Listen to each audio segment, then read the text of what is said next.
This is tape 6 with Benno Donath. It's January 6th, 1998. While I was working in Auschwitz, not as a SS cook, still as a regular cook, they approached us from the camp, certain people, and tell us that we intend to explode the crematorium, the small crematorium which was in the camp in the back, not the one which was by the entrance when they came by the train. And we said, okay, we want to go along, we want to help, no question about it. So they said, we decided that their committee, whatever they had there, the underground, that we want to smuggle the explosively, not at once, because we are afraid if they catch at once, we lose the whole thing. Only small dosage, always in the little, and they will accumulate it there, and the commando from the crematorium, the people who work there by the crematorium, and to the certain time when the flyers, American flyers, airplanes are coming, we're going to explode, use the explosive and explode and blow up the crematorium. And we were taking it every day for a nice few days, 5-6 days at least. Where did you get the explosives? They gave it to us. How big were the amounts? I would say a handful. And we put it together and we put it in, and they had milk paper. Like in milk paper, they had no other things to close it up, and they put it under the neat of the thing of this castle, so-called whatever dish this was, and we take there the food. With the people who worked in the crematorium. So we had the only people who got to these people, to the crematorium commando, was us, the kitchen. Nobody else had anything to do with them. So they knew that we are the only connection from the outside to these people. So what happened, they were figuring that when the American planes coming, we had to go under the gate, underground, hiding and so on. But they figured that the people who are in the high up in the dome, where they were lookout, they had to go also down, but the truth was they didn't went down. They were staying there even while the planes were coming. Or they didn't worry so much with the planes, they know they're not going to bomb Auschwitz, leider. They were sure that they're not going to do it. But they figured even then they had to risk their life and be up there. What happens now when the plane came and they had enough explosives together, they decided now is the time to blow it up, and they make the impression as the planes would have been thrown down a bomb or something, this was exploding it. And this happened, we heard the explosion, a big explosion, and the whole thing fell apart.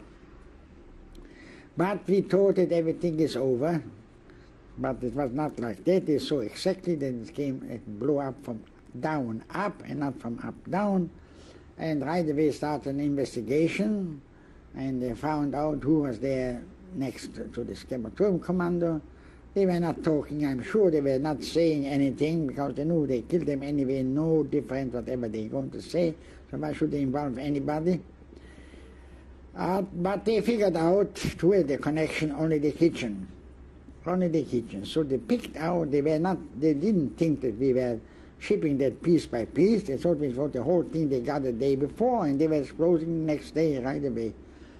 So they came and they found out who was taking there the last 2 days. And I remember one boy was named Hirsch, was a strong, big boy, 17 years old, a young, beautiful boy with red cheeks.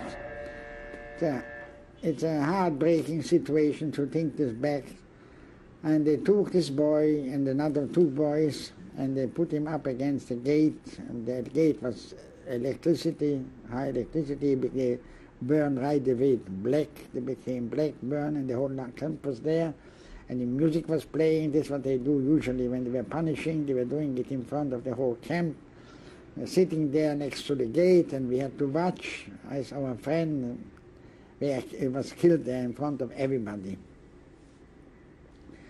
And when we went there to take the food to this commando, to the crematorium commando, we heard a story from them that what happened a week ago or so when we went there, that they were expecting an inspection from the crematorium. That I want to mention this story too. It has to do with the underground, with the partisans from Poland there. And usually there was another shop there not far away, the tailor shop. They were doing the uniform for the SS. But they didn't trust him, the insignias, all these things that they had wearing. Only the last, when everything was finished and fitted nice, right, and they were sitting outside and waiting till they saw them on and took the uniforms. They were afraid they will take the uniforms and use them. And the driver of the car was sitting there somewhere and waiting for the finishing up of the suits. Then they gave him something to drink, which made him fall asleep. And they took off his uniform, and one of them put it on. There were 6 people there working in the tailor shop, and all the 6 people to put on the 6 uniforms from this, they made ready for the SS people. And they sit in the car with the driver, and they drive out of the camp nicely in a beautiful car, Mercedes, SS car, SS uniforms, everything. And they were sitting inside in the waiting room and smoking, because the car was parked probably very little. They didn't see the car is moving, nothing, sitting, waiting, and then they go in and see the shop is empty, no person there, where's the uniform, no nothing. They go out, look for the car, there's no car, no driver, the driver lays in the corner and sleeps, is drunk, whatever, you know. So this is how the partisans were working. How did you know this? So the crematorium commando told me this exactly. Did you know any of the people in the underground involved with the explosion? I don't remember. I knew to that time exactly. Because I knew them all the time. They were steady with us. A few of them were steady with us. Were you aware? I'm sorry. Then there happens a thing in the crematorium commando. There's supposed to be an inspection for 11 o'clock.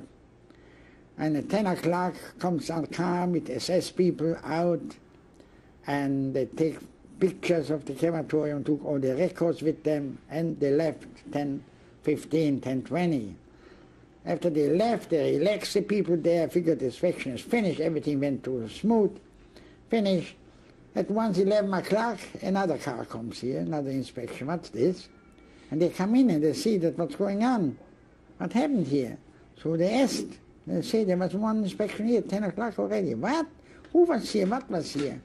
So this was while they were operating with the car like that and the uniform with everything, they could come in, take pictures and do everything. This is what happened there in Auschwitz.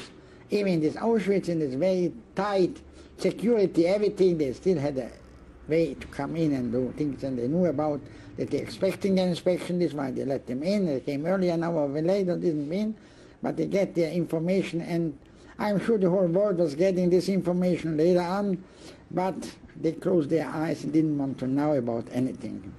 I just mentioned this, that people should know forever that this what happened. And